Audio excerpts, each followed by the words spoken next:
Welcome to the second interview in our Lent interview questions as we go through this Lent in 2024. I'm joined by Colin, one of our readers here at church, and I'm going to welcome him and ask him some questions. So the first question, Colin, is what are you most worried about in our world today? I think it's greed, international greed. You've got large countries like Russia attacking Poland just because it's bigger. You've got in America, you've got people like Trump who's desperately trying to hold on to power for the sake of the power, for the prestige, and quite happy to lie and cheat and do everything else. And these aren't the principles that I was brought up with. I was brought up to be, if you like, the buck stops here, or to be responsible for what I do and to adhere to what is right and true. So greed being one of the most sort of parts that worrying you about our world today. Moving to our second question, Colin. On Sunday worship, what's the most important part of worship for you and why? I love singing the hymns. I do like the old service because it's over sort of 70 years really. I've been partaking of that.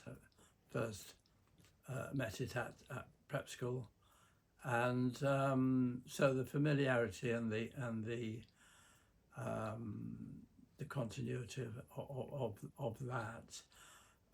I've never been. Well, I say never been. Sometimes I find taking communion at the Eucharist important, and I sometimes get very emotional, having taken the community and being forgiven, and going and kneeling afterwards in the pew and just letting the emotion out.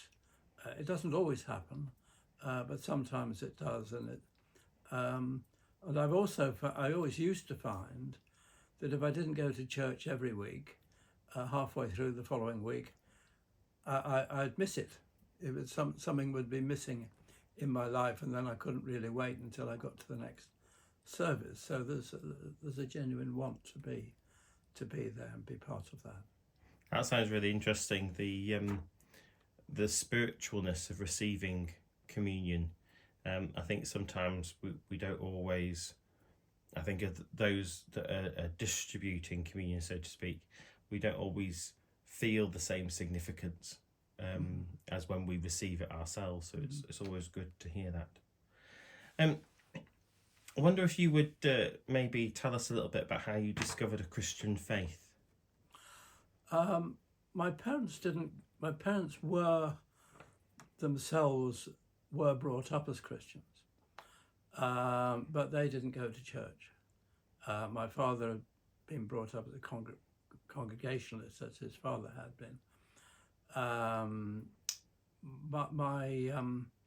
But as I say, I didn't really encounter it really until I went to prep school and had regular services either in the local church or in the school. And we had to learn certain passages of scripture. We had to learn the Apostles' Creed, we had to learn the Lord's Prayer, and various other things as well. But the headmaster, in a way, was more of a father than my own father was. And I think that all that was sort of imbued in me from that time.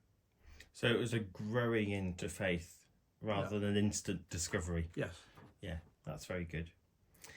Lastly, Colin, because our time is nearly coming to an end. Right. The last question is, if you had a message for anybody watching this that's exploring faith, what might it be? Just keep asking questions. I think as I've grown older, it's wider and more encompassing. I used to think that the clergy were unattainable people, and now I know that I'm on the level with them, and they're ordinary people, and I, as a reader, am an ordinary person, and ask questions and just be tolerant and understanding, and keep asking. Thank you, Colin. Just before we leave it there, just want to sort of take you back to the question about worship, because you did say singing hymns was really important. I wondered whether you had a favourite hymn or not, or whether it was a couple of hymns that might be your favourite that you could just mention for us. A couple, O Lord my God, especially the verse of wandering through the forests. Yeah. Because I live on the edge of Delamere Forest. I always think of that. And the day thou gavest, Lord, is ended. Thank you very much. Thank you, Colin, for joining us. Right.